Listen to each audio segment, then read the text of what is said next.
कभी कभी कुछ टॉपिक पे मैं जब वीडियो बनाती हूँ तो काफ़ी सारे लोग ऑफेंड हो जाते हैं। वीडियोस या थ्रेड भी डाल देती हूँ, ट्वीट डाल देती हूँ, पोस्ट डाल देती हूँ, स्टेटस डाल देती हूँ तो ऑफेंड हो जाते हैं। उनको लगता है उनको मैंने अटैक किया है। भाई मेरे पास कोई क्लाइंट आई थी जिसका काउंसलिंग करते करते मुझे रियलाइजेशन हुआ कि अच्छा ये टॉपिक बहुत इंपॉर्टेंट है, इस पर मैंने बात करनी चाहिए, उनको मैंने सही राह दिखानी चाहिए।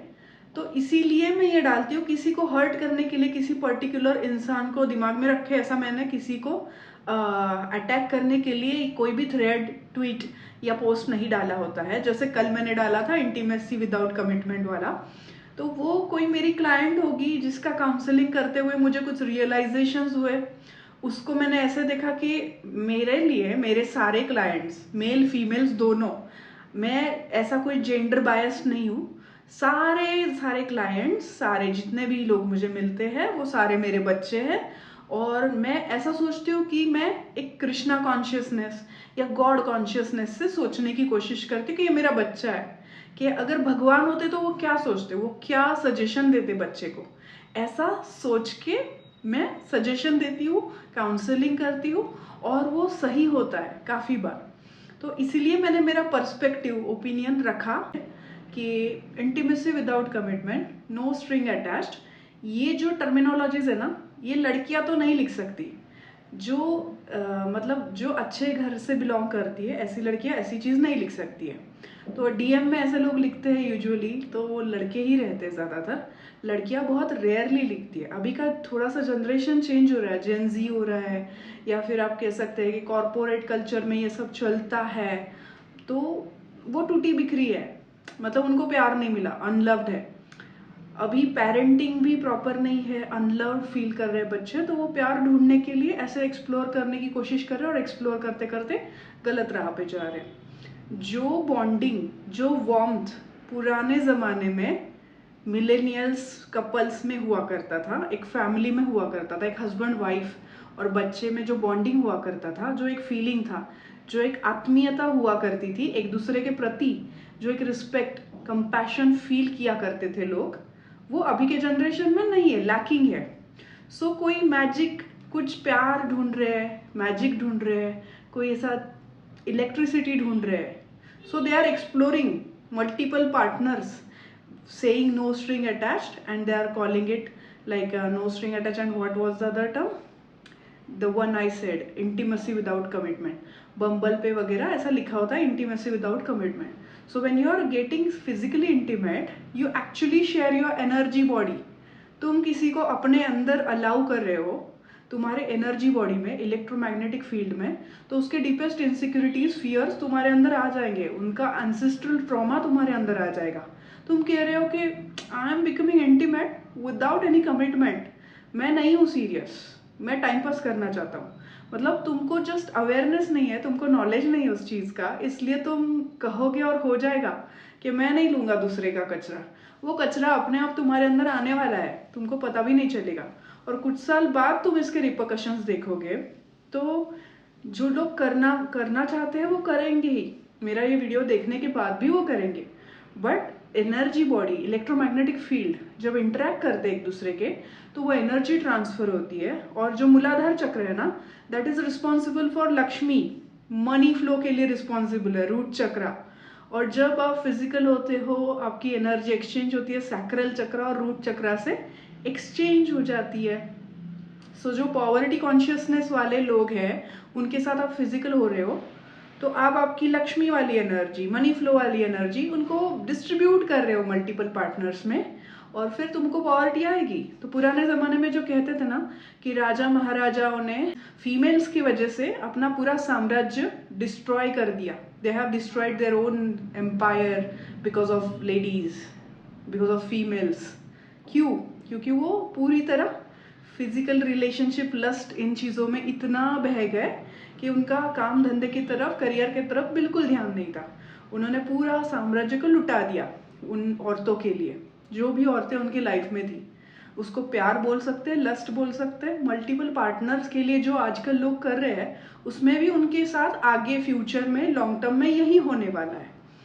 और ये चीज़ उनको अभी समझ में नहीं आ रही है।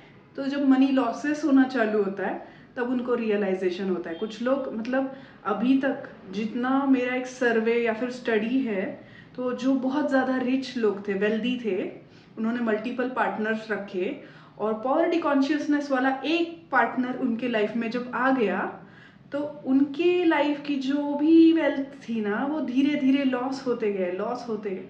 जो वो लॉस होता गया ना वो इमेजिन ही नहीं कर सकते आप, इतना लॉस हुआ उन लोगों का।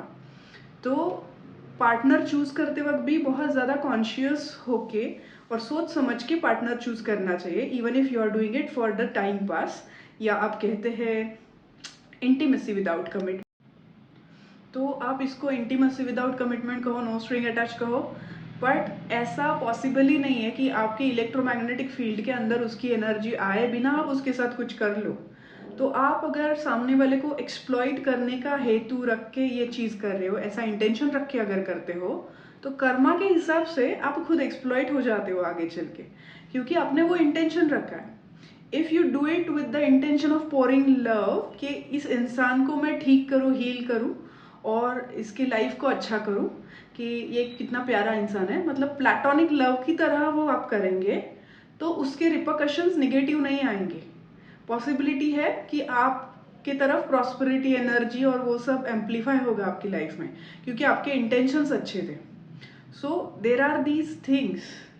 और ऐसा पॉसिबल ही नहीं है कि एक, अगर आप कह रहे हो कि लड़कियां लो इंडिपेंडेंट है आजकल, स्ट्रांग है, उनको क्या ज़रूरत है ऐसे मेल्स की सपोर्ट की, तो ऐसा ज़रूरी नहीं है कि इंडिपेंडेंट हो गई तो वो शादी नहीं करेंगी लाइफ में।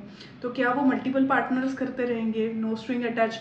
क्या आप आपके बहन को या फिर आपकी बेटी को ये सजेस्ट करोगे कि no string attached, no commitment वाले रिलेशनशिप में जाने के लिए आप अलाउ करेंगे क्या उनको?